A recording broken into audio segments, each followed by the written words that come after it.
C'est le symbole parfait de cette fête religieuse, un panier de fruits et de légumes. Les bienfaits de la terre, Voilà, du jardin. c'est magnifique, et du jardin. Déposés dans la petite église, dédiée au culte de Saint-Antoine. Ce sont des offrandes en souvenir d'un miracle fondateur. Saint-Antoine avait des frères, ils n'avaient rien à manger.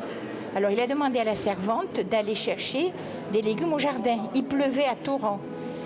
La servante a pris le panier, elle a été chercher des légumes, elle est revenue. Le panier, les légumes et elle étaient secs. Mais derrière le miracle, ou la légende, c'est selon, il y a une explication.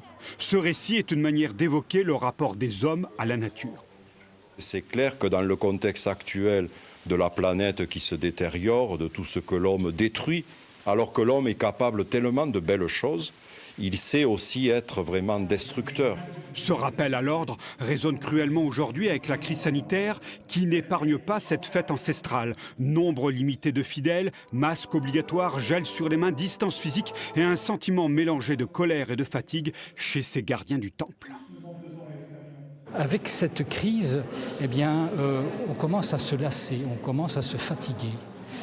Mais il ne faut pas oublier aussi le respect de l'autre et que si on en a, entre guillemets, rien à faire de ces mesures sanitaires, il faut quand même respecter les autres et penser aux autres. Malgré tout, le week-end prochain, les franciscains organiseront une nouvelle cérémonie, la bénédiction des cartables, qui honore le savoir et la connaissance.